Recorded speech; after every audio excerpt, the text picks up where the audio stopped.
Hey guys, it's Daniel. Welcome back. On February 26, 2019, Kerrang published an interview with Jerry Cantrell in which he spoke about a variety of things about his life, including his childhood and teenage years. I'm going to read to you a segment from that interview. Jerry was asked the following question: "What were you like as a child?" This was Jerry's response: "I was like I am today. I'm a pretty quiet and internal person, and that drives a lot of people in my life crazy sometimes. I can get lost in thought, which can be a good thing, but it can also be a bad thing too. For instance, I remember being in first grade in Alaska because my dad was stationed there for military service.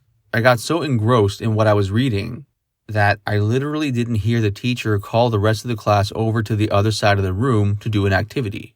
It freaked me out because when I came to and everyone was over there, they said, 'Well, we didn't want to bother you.'" End quote.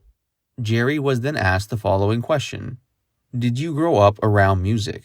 Jerry's response: "My mother played the organ, and we had a little Wurlitzer piano in the house. My grandmother played the accordion and this thing called a melodica, which is like a keyboard where you blow into it. They were Norwegian Czechs and very musical. We would watch American bandleader Lawrence Welk at any musical show. My mom and dad were big country music fans. Anything musical was celebrated in our house." End quote. When did you first hear a piece of music that felt like it was yours? This was Jerry's response: "Elton John and Fleetwood Mac hit me right off the bat when I was 10 or so. I remember getting the bug and thinking, I want to do that. I got what writing a song was, and even though I probably didn't understand what the heck they were, I felt emotions when I listened to music. I wanted to create stuff that I could send out into the world that would hit people and give them an experience. I thought that idea was magical, especially with someone like Elton John, who lived in a country across an ocean, but I felt like I knew something about him." End quote. Jerry was then asked the following: "What would 10-year-old Jerry have said if he had known you'd one day collaborate with Elton John as you did on the '09 record Black Gives Way to Blue?" This was Jerry's response: "Well, that was a high watermark for me personally and also for the band. We'd been friendly before with Elton John because we'd actually share some people in terms of folks who had worked closely around each of us. He's a really sharp cat and keeps up on everything. When it came to do that record, it was a new start for us, so it was a huge gamble. It was something we felt we wanted to do for ourselves, so we made it, and that record is a powerful statement. The title track, Black Gives Way to Blue in particular, is a direct reference to what we went through with the loss of our friend Layne and how black that time was. I explained that in an email to Elton, and he said that he'd love to play on it. We flew out to Vegas, and he was a little bit late because he was watching soccer. But walking into that studio and seeing his piano with my music on it was a real, oh my goodness moment." End quote. Jerry Cantrell was then asked the following: "Is it true that you first declared that you wanted to be a rock star in a copy of Dr. Seuss's My Book About Me?" This was Jerry's answer: "It is true. I knew what being a rock star was from an early age. I knew it meant making music, having people like it, and traveling all over the world. It seemed pretty awesome. I wanted to be the Beatles, the Stones, Led Zeppelin, Pink Floyd, Bowie, AC/DC, Kiss. I could go on and on. I also knew it wasn't a safe path to be on and that it'd be a gamble, but I've always been a bit of a gambler." End quote. Jerry was then asked the following: "What's the most important lesson you've learned from your parents?" Jerry's response: "My mom's probably my heart and my dad's probably my drive. They got divorced when I was pretty young, and I was the oldest of 3. I got the love of music from my mom for sure, and being a musician was her secret dream too, which my uncle told me when she passed. It was a really tough time, and he gave me the confidence to give it a shot. My dad is a really tenacious individual.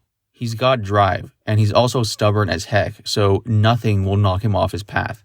He does what he feels is right, and that's it, and I got that from him." Jerry was then asked the following: "It was your dad who bought you your first guitar, right?" Jerry's answer: "Both my parents did, kind of. I got my first guitar from my mom, which was around the time of Fleetwood Mac's Rumors in 1977. That album is still one of my favorite records of all time. She was dating a guy who'd play guitar while she played organ. He showed me a few chords, and I played a song within the first 10 minutes, so he said, 'You should get him a guitar.' So she got me a little Spanish guitar. I messed around with it, but it ended up in the closet. I wanted an electric guitar like my heroes. I wanted an electric guitar, like my heroes. I cut out a picture of a Les Paul and put it on my Christmas list and was really disappointed to open the guitar-shaped present to find it was another acoustic guitar.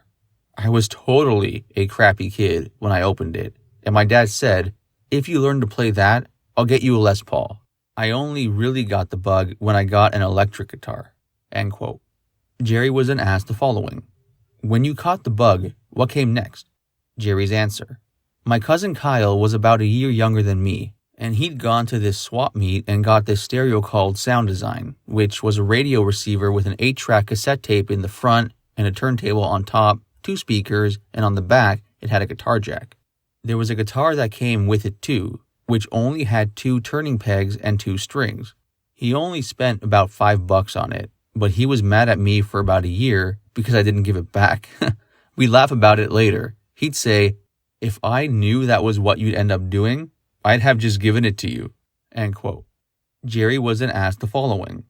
You've been self-depreciating about your voice in the past, but you were president of your high school choir, weren't you? This was Jerry's response. I was. I think my voice is okay. Some people have superlative voices. I'm not like a Lamborghini or a Ferrari. I'm more like a Chevy truck. It's not a bad thing to be a Chevy truck. It's steady, and it gets the job done. I went to a school called Spanaway Lake High School, which is in this little suburb of Tacoma, Washington, where I was born. I did all the class plays and musicals like South Pacific and Annie Get Your Gun, which was my first stage experience, and I had a lot of fun. I remember there was a guy I went to school with who was the toughest guy, but he wasn't a jerk. We were friends, and he was in choir. I'd initially turned down joining the choir, but then he told me, it's full of chicks. So that's why I joined and ultimately became president. End quote. Jerry was then asked the following question. Did you enjoy being a leader? Jerry's answer. I did. When you're a kid, you start a new year at school feeling like an idiot. But by the end of the year, you felt like you figured a lot of important stuff out, and then you go up another level. It's a good lesson for life. By the time I was a senior, I think I'd become the kind of kid that some people look up to. It still cracks me up to this day, but do you know when they do that most likely to stuff in high school?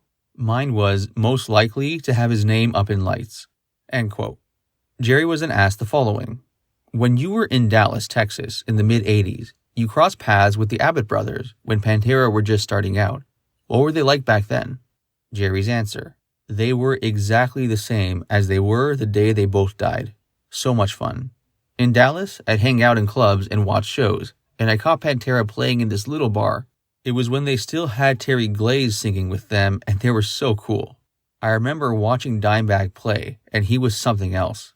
We were the same age, but he was light years ahead of where I was.